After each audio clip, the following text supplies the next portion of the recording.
Take a look here. Favorite photo ID to vote. 85% of white people favor it. 82% of Latino. 76% of black Americans favor it. So the bottom line is this. Voter ID is not controversial in this country. A photo ID to vote is not controversial in this country. It is not controversial by party, and it is not controversial by race. The vast majority of Americans agree with Nicki Minaj that, in fact, you should have a photo ID to be able to vote. So something of a non. If the president of the United States has to be a natural-born citizen, then why should members of Congress and the Senate not be held to that same standard? Think about it. The president can set the agenda, but Congress can block it, defund it, investigate it, delay it, rewrite it, and completely hamstring the policies that the American people voted for. So if the Constitution recognizes that foreign allegiance matters when it comes to the presidency, then why does that concern suddenly disappear when we're talking about the people who control the laws, the money, the courts, the agencies, and the direction of the country? Well, that is the question that Nancy Mace is forcing into the open. And predictably, the media wants to turn this into race, immigration, and outrage. But the real issue is much bigger than that. This is about allegiance. This is about sovereignty. This is about whether the highest offices in the United States government should be held only by people whose loyalty to this country is beyond question. Now, let me be clear. There are naturalized citizens who love America deeply. Many have served, sacrificed, built families, started businesses, and defended this country. Better than some people that are actually born here. But when we are talking about federal power, Congress, the Senate, Supreme Court, cabinet officials, we're not talking about ordinary citizenship. We're talking about people with the power to shape America's future. So the question is simple. If the president must be natural born because divided allegiance is a legitimate concern, why should lawmakers who can cripple that president's agenda be exempt from the same concern? We're going to break this down, but I want to commend Congresswoman Nancy Mace. She's a Republican out of South Carolina. I believe she's running for governor there.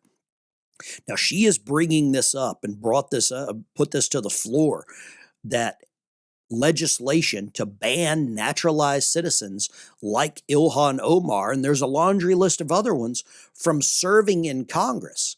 And I want to get your opinion on this, and I'm going to show you a list of the members of Congress that are currently in office. There's 32. There's 26 in Congress, and there's 6 senators, both sides of the aisle, Republican and Democrats. So I believe, and this is my opinion, and I'd like to get your point, that this is a legitimate concern. I want you to look at some of the senators here. Michael Bennet, born in India, Democrat in Colorado. Ted Cruz, Canada, Republican out of Texas. Tammy Duckworth, Thailand, Democrat. Japan, Democrat. Mazie Hirono represents Hawaii. Colombia. Now, the Hawaii one is very odd considering Japan and Pearl Harbor. Bernie Moreno, Ohio, born in Colombia. Chris Van Hollen, the guy that went and had margaritas down in Argentina, I believe. He was born in Pakistan. Now, this doesn't just stop with the Senate. Look at some of these members of Congress. Born in West Germany. Trieste, I don't even know where that is. Born in Mexico. Born in Ireland. Born in Mexico. Canada. Good old Dan Crenshaw, Navy SEAL, born in Scotland, West Germany, Japan, Dominican Republic, Mexico, Peru, India. Do you think that these people should be able to decide who votes in our elections? Because that's what they're doing. These same people on this list are choosing not to pass the Save America Act. Maybe it's because of allegiance to the countries that they were born in. I can't say for a fact that that's true. What you see here is the reality of everything. And you've got old Eugene Vindman, his allegiance to the Ukraine, right? That makes sense now considering what he did in the president's previous administration with the phone call. So I want to get your point here. I want to get your opinion. And I've got a couple of things that I want to lay out here because Congress can sabotage a president's agenda. Congress can sabotage a president's agenda. The president may lead the executive branch, but Congress controls funding, legislation, oversight. They can impeach him. They control confirmation of his appointments. And a hostile Congress can stop border policy, military policy, foreign policy, like we're seeing in Iran, energy policy, and election integrity reforms, which is exactly where I'm trying to go here, is because we need to pass the SAVE Act, and they can affect this without ever sitting in the Oval Office. Now, this foreign allegiance matters beyond the presidency because the natural born requirements exist because the founders understood that divided loyalty is dangerous at the highest levels of power. But senators and representatives also handle war powers. They're on these intelligence committees, these oversight committees, foreign aid, defense budgets. They decide where that money goes, right, Ilhan? And national security. That makes allegiance a legitimate constitutional question. This is about national loyalty, not ordinary immigrants. This argument should not attack patriotic, naturalized Americans. Many naturalized citizens are deeply loyal to the United States. The issue is whether the most powerful federal offices should require an even higher standard, because those officials can shape, block, or undermine the national direction chosen by you, the American voters. And that's exactly where I'm at right now. Now, I want to show you a couple of clips here. One is of Representative Tim Burchett, and he comes out with an absolute stunner trying to get the SAVE Act passed. And he says he'll embarrass other members of Congress, some of his colleagues, and he doesn't care what it takes. He is going to get the SAVE Act passed. If we listen to what President Trump proposes and in his cuts and things, I think we would be ahead everywhere. But we're not. We're running on our own little game, and that's going to cost us. I believe the redistricting has helped us, mainly a Trump initiative.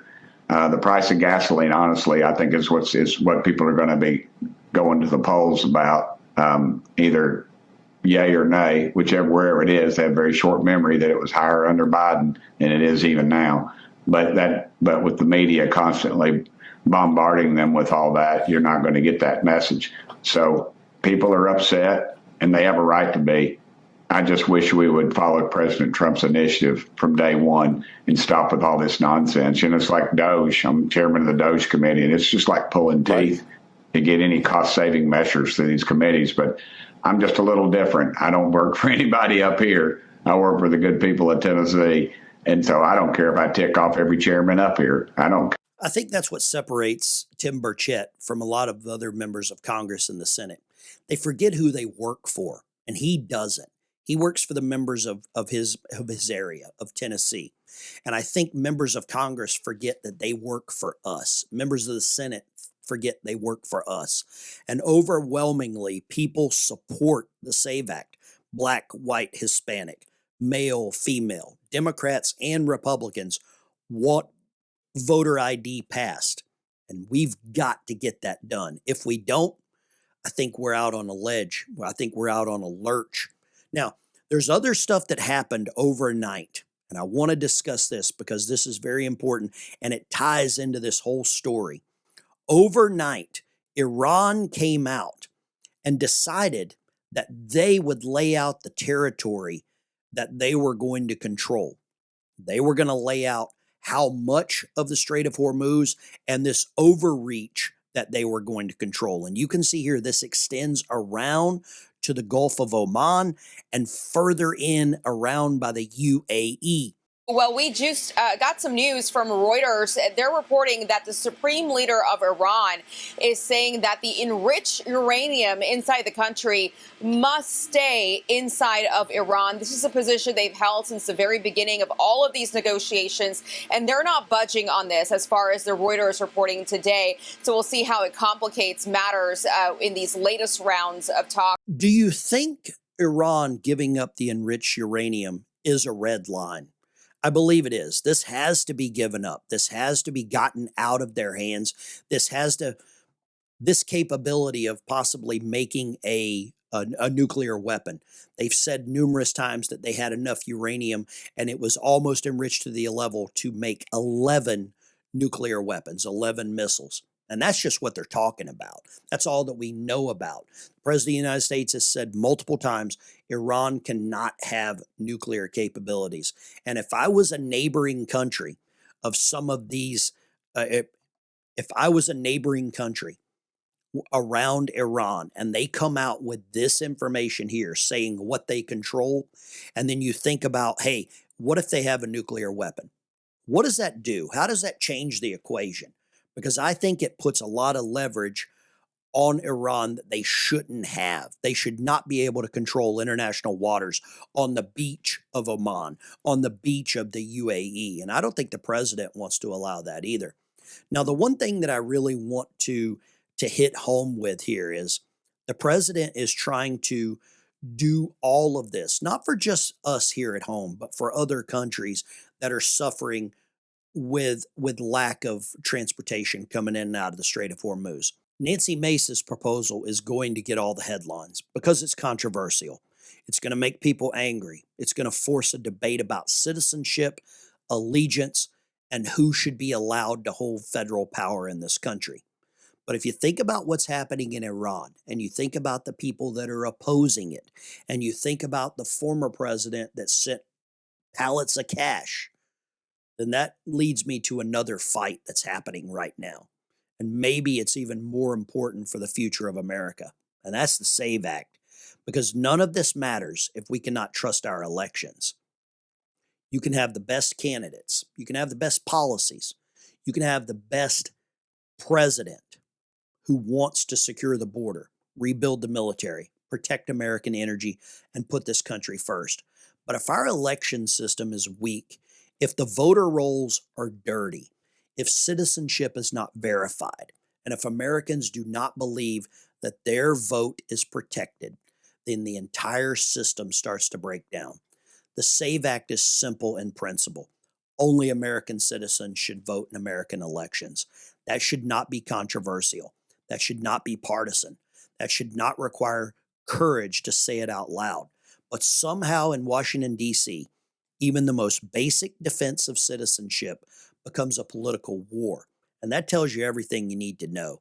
Because this is not just about one bill. It's not just about Nancy Mace. It's not just about Ilhan Omar. It's not even about Congress. This is about whether America still has the will to defend the citizenship meaning and the meaning of citizenship, because that has to matter. Allegiance has to matter. Borders have to matter. Elections have to matter. And the people we send to Washington need to understand that they are not there to manage America's decline. They are there to defend the American people, defend the Constitution and the sovereignty of this nation.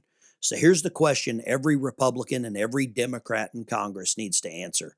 Are you going to keep giving speeches, or are you going to pass the bills that the American people sent you there to pass? Because the clock's ticking and you work for us. The country's watching. And if Democrats and Republicans cannot even protect American elections, American citizenship, then what exactly are they protecting? That's the fight. That is the line. And that is why the SAVE Act matters. If you agree, hit the like button, subscribe to the channel, and let me know in the comments, should Congress be held to the same natural-born citizen standard as the president? And more importantly, should every state be required to prove citizenship before someone votes in an election? I'll see you in the next one.